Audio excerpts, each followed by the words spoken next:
देखो Justice, we want justice, we want justice, we want justice, we want justice, we want justice. हमारी मांगे पूरी करो, हमारी मांगे पूरी करो, we want justice, we want justice. Downtown से हूँ।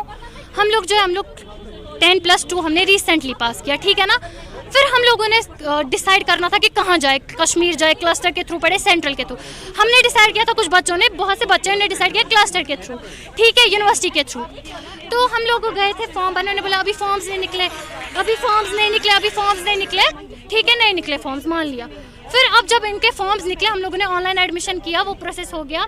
हमने कॉलेजेस की प्रेफरेंस रखी, अमर सिंह रखा, वुमेन्स रखा, किसी ने कुछ और रखा होगा, SP रखा होगा, मुझे उससे कोई मतलब नहीं है। फिर हम लोगों ने काम किया, फिर हमने बोला एडमिशन प्रोसेस किया, कहा आपका एग्जाम होने वाला है एंट्रेंस, जैसे कि सेंट्रल यूनिवर्सिटी का हुआ।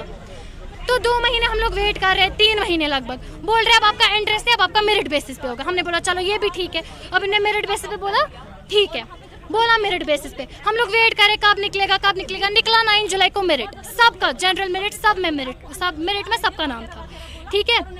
हम लोगों ने काम किया, अब हम लोगों ने बोला ठीक है, अब हम लिस्ट का वेट करेंगे। अब हमने लिस्ट का वेट किया, बहुत से बच्चे ऐसे जिनके 83% है, और कुछ लड़के भी हैं उनमें से जिनकी परसेंटेज 87 है। 84 पे अगर साइकोलॉजी को कट ऑफ हुआ है ना, उसकी फॉर एग्जांपल परसेंटेज 85 होगी, वो भी सिलेक्ट नहीं है। क्यों? ये जेंडर बेसिस पे वहाँ पे सिलेक्ट कर रहे हैं बच्चों को, कि गर्ल्स को है तो गर्ल्स को ज्यादा लो, लड़कों को मतलब। लड़कों ने भी मेहनत किया, लड़कों ने भी पढ़ा है, जेंडर बेसिस भी कर रहे हैं लोग वहाँ पे। आपके मुताबिक जो लिस्ट है प्रॉपर, और कट ऑफ 84 पे साइकोलॉजी को कैसे? मैं अभी तक एक बार गई नहीं, मुझे बोला आपकी क्या परसेंटेज है। पिछले लगभग 2 महीने पहले मैंने कहा मेरी 83 है। कहा आप टेंशन मत लो, आपका साइकोलॉजी में हो जाएगा इन। मैं उसी बेसिस पे घर पे बैठी थी ना, इन्होंने बोला आपका इन हो जाएगा। अब मेरी डिमांड ये है कि हमें भी सिलेक्शन लिस्ट में, हमें नया सिलेक्शन लिस्ट चाहिए, नया सिलेक्शन लिस्ट निकालिए और कट ऑफ 80 पे कीजिए। क्यों? जिनको 75% है वो क्या मर जाएंगे वो बच्चे? उनको नहीं पढ़ना, उनकी लाइफ नहीं है। ये लोग बोल रहे 90 पे कट ऑफ हो जाएगा, 84 पे। क्यों? हम लोगों ने मेहनत की है साल भर, तो था कोरोना एग्जाम हम लोगों ने दिया, वहाँ बैठ के बस हम लोगों को गाइड कर रहे थे, सुपरवाइज कर रहे थे। We want justice, we want justice. हमारी मांगे पूरी करो, हमारी मांगे पूरी करो. We want justice, we want justice. Continue इंसाफ करो, इंसाफ करो, हमारे साथ इंसाफ करो, इंसाफ करो, इंसाफ करो, हमारे साथ इंसाफ करो. We want justice, we want justice, we want justice, we want justice, we want justice, we want justice. हमारे साथ इंसाफ करो. We want justice, we want justice, we want justice. हमारे साथ इंसाफ करो. बताइए आप कहाँ से आए हो, क्यों protest? My name is Razia Mushtaq, मैं बटपुरा हबक से आई हूँ। जो हमने क्लस्टर यूनिवर्सिटी में मतलब मार्च में हमने फॉर्म भरा था, तो उन्होंने पहले कहा था एंट्रेंस होगा, ठीक है। हम लोग वेट कर रहे थे एंट्रेंस का, तो एंट्रेंस नहीं हुआ। फिर आफ्टर एंट्रेंस उन्होंने बोला कि अब मेरिट बेस होगा। तो हमारे 80%, 90%, 60% आधों को हो गया है, मतलब जो ट्राइबल्स है ना, गाँव वाले, उनको हो गया 40% पे भी उनको हो गया। हमारे 80% हम लोगों को अभी भी नहीं हुआ है। और वो लोग कह रहे हैं हमने आपको पहले ही बोला था, एश्योर किया था। उन्होंने हमें कभी भी ये नहीं बोला कि आपके 50% चांसेस है, कभी भी ऐसा उन्होंने कभी नहीं कहा है। अभी जब मैं गई रिसेंटली, आज मैं गई, उन्होंने कहा कि मैंने आप लोग को हमने पहले ही बोला था कि 50% चांसेस है। तो बहुत ज़्यादा रूड बिहेव उन्होंने वहाँ पे किया, और उन्होंने बोला हमारी ये आप गवर्नमेंट को बोले, इन्होंने 80% से कट ऑफ किया है। बहुत सारे स्टूडेंट्स आधे आज आए हैं, आधे बहुत सारे जो वहीं पे है वो भी वेट कर रहे हैं। वो लोग बोल रहे हैं हम लोग भी जाएंगे, हम लोग कहेंगे, मगर मैं बोल रही हूँ वहाँ पे सेम सबका बिहेवियर वैसा ही है। सारे टीचर्स जो है वो वहाँ पे वही कह रहे हैं कि हमें नहीं, हम गवर्नमेंट को आप बोलिए। मैं कह रही हूँ हमें एडमिशन दीजिए, हमें और कुछ डिमांड नहीं। हमें एटलीस्ट एक कॉलेज में हमें 3 प्रेफरेंसेस है, एक कॉलेज में एटलीस्ट हमें एडमिशन दीजिए। हमारा तो साल ज़ाया हो जाएगा। वैसे ऑलरेडी अगस्त में इन्होंने इतना डिले किया, अगस्त तक। अब इसके बाद भी ये कह रहे एडमिशन ही नहीं होगा, वो तो फिर बहुत ज़्यादा मसला है।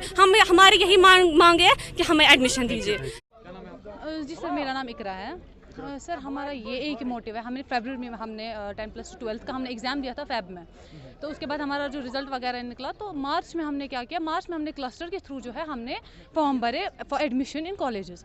तो सर आज 7 महीने हो चुके हैं। 7 महीने के बाद इन्होंने पहले मेरिट लिस्ट निकाला। अगर इनको हमें ड्रॉप आउट रखना ही था, अगर इनको हमें नहीं देना था चांस आगे बढ़ने का कुछ, तो सर इनको मेरिट लिस्ट में ही लिखना था ये ड्रॉप्ड है।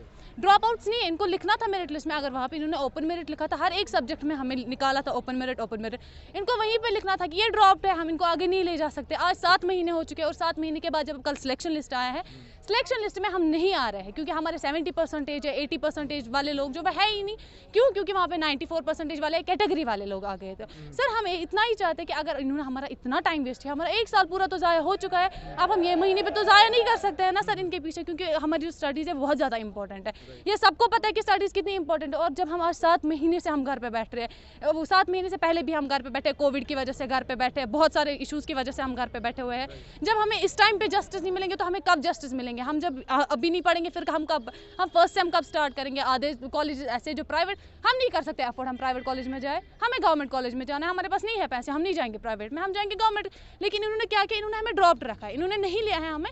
हम क्लस्टर ऑफिस गए थे, वहाँ के जो जेएन है, हमने उनसे बात की, उन्होंने बोला हम कुछ नहीं कर सकते, हो गया साल जाए तो होने दो। किससे मिले आप वहाँ पे जेएन थे, हाँ उन्होंने, हाँ असिस्टेंट रजिस्ट्रार है वहाँ पे, उन्हीं से मिले थे। उन्होंने बोला कि गुलजार साहब उनका नाम है, तो हम उनसे मिले थे। उन्होंने बोला कि आपका तो हो गया साल जाए तो होने दो। हमने बोला हम क्या करेंगे, हम कहाँ जाएंगे? उन्होंने बोला गवर्नमेंट के पास जाओ, हम नहीं कुछ कर सकते, आप जाओ गवर्नमेंट के पास। लेकिन गवर्नमेंट तो हमारे जेब में है नहीं, हमारे घर में है नहीं, हम कहाँ जाएंगे? किन के घर में जाएंगे हम बोलने के लिए कि नहीं हमें एडमिशन चाहिए? आप बताओ या हम बताएं कि हम कहाँ जाए पढ़ने के लिए? या तो हम आपसे गुजारिश करते हैं कि आपके माध्यम से ये जो न्यूज़ है वो आगे तक चली जाए, ताकि हमारा जो एडमिशन है वो हो जाए, क्योंकि हम घर में नहीं बैठ सकते ना। कितनी देर से हम घर में बैठेंगे? हम भी बच्चे, हम तो बड़े हैं नहीं। कितने स्टूडेंट्स हैं अभी सर मैक्सिमम मैं आपको बताऊंगी, जब हमारा ओपन मेरिट लिस्ट जब निकला था हमारा सर, तो उसमें लगभग 1600 पेजेस थे, 1600 पेजेस थे ओपन मेरिट के। लेकिन जब कल सिलेक्शन लिस्ट निकला उसमें सर खाली 212 पेजेस है। आप खुद ही सोचिए कितने बच्चे नहीं हैं इस लिस्ट में। हम इस टाइम पे लगभग थे, हम वहाँ पे 1000 से ज़्यादा बच्चे थे वहाँ पे। हाँ हम मिले थे उनसे, उन्होंने ही बोला, उन्होंने हम कुछ नहीं कर सकते, हो गया आपका साल जाए तो होने दो, वो कुछ नहीं बोल रहे वहाँ से। अभी आप क्या चाहते हैं? अभी हम सिर्फ इतना ही चाहते हैं कि हमारा सिलेक्शन क्यों नहीं हो रहा है, किन बेसिस पे हमारा सिलेक्शन नहीं हो रहा है? क्या हमने कुछ नहीं किया? हमें किसी भी कॉलेज में भेज दे, लेकिन हमें कॉलेज में भेज दे। हम अपना पूरा साल ज़ाया नहीं कर सकते। 7th मंथ चल रहा है, ये भी ख़त्म होने वाला है, 8वां मंथ आने वाला है। हम क्या करेंगे फिर? हम कहाँ से पढ़ेंगे? फिर बोलते हैं यहाँ के बच्चों की एजुकेशन अच्छी नहीं है। कहाँ से होगी एजुकेशन जब हमें ऐसी अथॉरिटीज़ मिलती है वहाँ से? आपने भी कहा कि हमें जस्टिस चाहिए, अगर आपको जस्टिस नहीं मिलती जी then? सर, हम क्या हम सीटें लाएंगे और कोर्ट से लाएंगे? हमारा एडमिशन भी नहीं होगा, बाकी बच्चों का भी नहीं होगा, जिनका निकला है उनका भी नहीं होगा। We don't have any other